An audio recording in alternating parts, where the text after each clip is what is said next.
Thank you all for tuning into the channel. If you're new here, I want you to be here, family. So I want you to hit that subscribe button as we stay knee deep into this boxing conversation, man.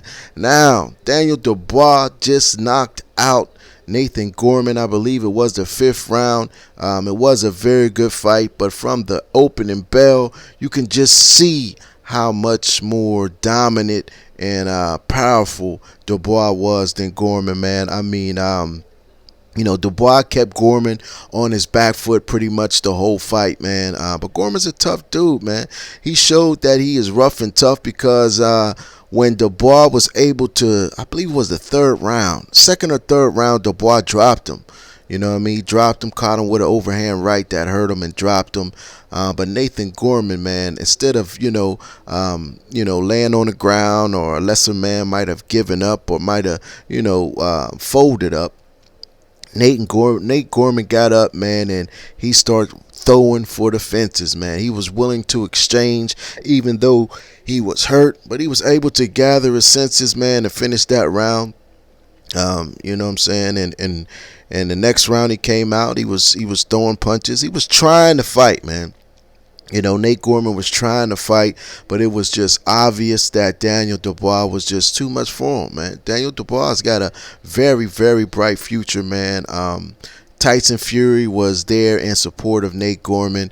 I heard an interview, when this fight first was announced, and the reporter was asking Tyson Fury who he was going with, man, and Fury said Gorman. Said he didn't really know Gorman, but he wanted to go. He was going for Gorman because Dubois was his stablemate, and I think he said Dubois went against him in the Wilder fight, something like that. He went against him in one of his fights, or he think that Anthony Joshua could beat him. It was something to that effect, but Tyson Fury took it personal and jumped on the Nate Gorman bandwagon, man. Also, Tyson Fury's real good friends with Ricky Hatton, and Ricky Hatton is in Nate Gorman's corner.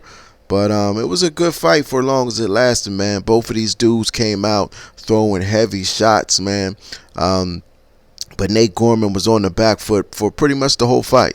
You know what I mean? He was trying to use the ring with his lateral movement. Daniel Dubois was doing the stalking. He was playing the Night Stalker. His jab worked like a piston. It found a home right dead smack center of Nate Gorman's face all night. He was doubling and tripling up on the jab.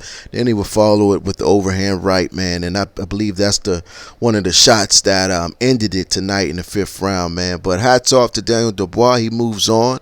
Nathan Gorman's O is no more. Dubois, he's still undefeated, man. And I'm looking forward to him to keep stepping up in competition, man, and keep on getting better and better. He's still a young fighter, man. He's still, I believe this is his 10th, 11th fight, so he's still real young in the professional ranks, man, young in the fight game. But I think he got a very bright future, man. He had a real tough fight in the fight before this against Larde, where he was caught with some shots that shook him up, but he was able to overcome that adversity and to get Larde out of there early as well, man. The fight before this, man, between Joyce and Brian Jennings, it was a competitive fight, but it was a convincing win for Joyce. In my opinion, I think he was just too big and too strong for Brian Jennings. Brian Jennings did have some moments in the fight where he was landing very clean, nice eye-catching shots, but it just wasn't enough of it, man. It just wasn't enough of it. Joyce is real slow, but he throws a lot of punches, a lot of hard punches.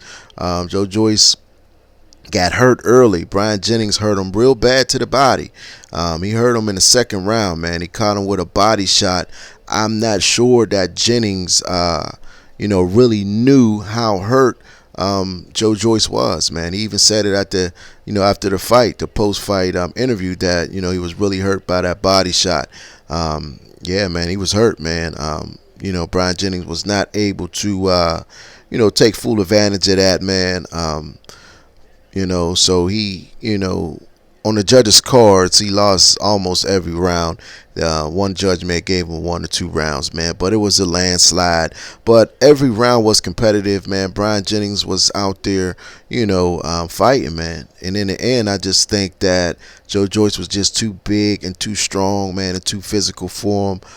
Brian Jennings did not let his hands go enough, and he now got a fourth loss on his record, man.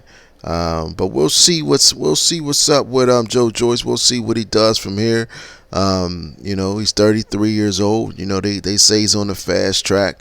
So, he stepped up in competition and he was able to dominate a veteran, a really good fighter, and Brian Jennings. So we'll see what's next for him, man. We'll see. I want to see him to continue to step up, man. Continue to seek out opponents that are better than the one before. But I just wanted to get on here, man. I want to talk a little bit about these fights. It was a very, very good card on BT Sports. Some of you guys may have watched it on ESPN Plus. Shouts out to Joyce getting the victory today, and shouts out to Daniel Dubois by knocking out the very game. I'm gonna give him that. Nate Gorman. But that's all I got for now, man. This your guy for Big Faces Worldwide. I appreciate you all tuning in. Like I said, smash that like button. If you're not yet subscribed to the channel, think about hitting that subscribe button. Like I said, we stay knee deep into this boxing talk, man. But in the meantime and in between time, I want y'all to stay blessed and keep on supporting this sport that we love called boxing. Peace. I'll holler back.